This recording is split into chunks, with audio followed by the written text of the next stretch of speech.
ಮಂಗಳೂರಿನಲ್ಲಿ ಮಳೆಯಿಂದ ಅವಾಂತರಗಳು ಸೃಷ್ಟಿಯಾಗ್ತಾ ಇದೆ. ರಸ್ತೆಗಳು ಕುಸಿಯಲ್ಪಡ್ತಾ ಇದ್ದು ವಾಹನ ಸಂಚಾರಕ್ಕೆ ನಿಷೇಧವನ್ನ ಹೇರಲಾಗಿದೆ.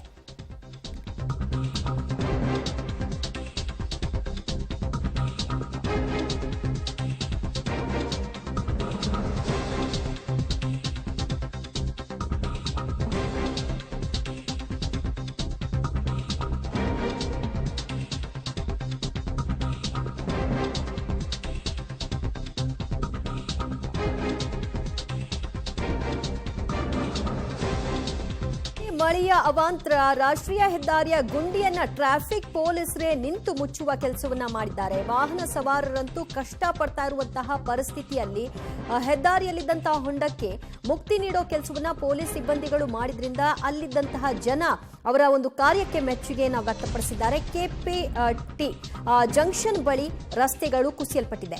ಕದ್ರಿ ಪೊಲೀಸ್ ಠಾಣಾ ಸಬ್ ಇನ್ಸ್ಪೆಕ್ಟರ್ ಮತ್ತು ಸಿಬ್ಬಂದಿಗಳು ಸೇರ್ಕೊಂಡು ನೋಡಿ ಆ ರಸ್ತೆಯನ್ನ ಯಾವ ರೀತಿಯಾಗಿ ಸರಿ ಮಾಡುವಂತಹ ಕೆಲಸವನ್ನ ಮಾಡ್ತಾ ಇದ್ದಾರೆ ಅಂತ. ಇದರಿಂದಾಗಿ ಸಹಜವಾಗಿ ವಾಹನ ಸಂಚಾರಕ್ಕೆ ಅಡೆತಡೆ ಆಗಿತ್ತು. ಅದೆಲ್ಲವನ್ನ ಕೂಡ ಸರಿಪಡಿಸ್ತಾ ಇರೋದ್ರಿಂದ ಅಲ್ಲಿದ್ದಂತಹ ಸ್ಥಳೀಯರು ಮೆಚ್ಚುಗೆಯನ್ನ ವ್ಯಕ್ತಪಡಿಸಿದ್ದಾರೆ. ಅದಕ್ಕೆ ಸಂಬಂಧಪಟ್ಟವ್ರು ಬರಲಿ ಕೆಲಸ ಮಾಡಲಿ ಅಂತ ಕೈಕಟ್ಟು ಕೂರ್ಲಿಲ್ಲ, ಬ್ಯಾರಿಕೇಡ್ನ ಎಳೆದು ಸುಮ್ಮನಾಗ್ಲಿಲ್ಲ. ಬದಲಾಗಿ ಖುದ್ದು ಅವರೇ ಫೀಲ್ಡ್ ಹಿಡಿದ್ರು, ಕೈಯಲ್ಲಿ ಪಿಕಾಸಿ ಹಿಡ್ಕೊಂಡು ಕೆಲಸವನ್ನ ಆರಂಭಿಸಿದ್ರು. ಅದರ ಪರಿಣಾಮ ದೃಶ್ಯದಲ್ಲಿ ನೀವು ನೋಡ್ತಾ ಇದ್ರಿ. ರಸ್ತೆ ಹೊಂಡಕ್ಕೆ ಮುಕ್ತಿ ಕೊಟ್ಟಿದ್ದಾರೆ ಟ್ರಾಫಿಕ್ ಪೊಲೀಸರು. ಈ ರಸ್ತೆ ಹೊಂಡದಿಂದಾಗಿ ವಾಹನ ಸವಾರರಂತೂ ಕಷ್ಟಪಡ್ತಾ ಇದ್ರು. ಕದ್ರಿ ಠಾಣಾ ಸಬ್ ಇನ್ಸ್ಪೆಕ್ಟರ್ ಮತ್ತು ಸಿಬ್ಬಂದಿಗಳ ಕಾರ್ಯಕ್ಕೆ ಈಗ ಮೆಚ್ಚುಗೆ ವ್ಯಕ್ತವಾಗ್ತಾ ಇದೆ. ಮಂಗಳೂರಿನಲ್ಲಿ ಮಳೆಯಿಂದ ಆಗಿರುವಂತಹ ಅವಾಂತರಕ್ಕೆ ಸಂಬಂಧಪಟ್ಟ ಹಾಗೆ ನೀವು ದೃಶ್ಯದಲ್ಲಿ ನೋಡ್ತಾ ಇದ್ರಿ. ಬಂಗ್ರಾಕುಳೂರಿನಲ್ಲಿ ರಸ್ತೆಯೇ ಕುಸಿಯಲ್ಪಟ್ಟಿತ್ತು. ಹೆದ್ದಾರಿಯಿಂದ ಎಜೆ ಇಂಜಿನಿಯರಿಂಗ್ ಕಾಲೇಜು ಸಂಪರ್ಕಿಸುವಂತಹ ರಸ್ತೆ ಇದಾಗಿರುವಂಥದ್ದು.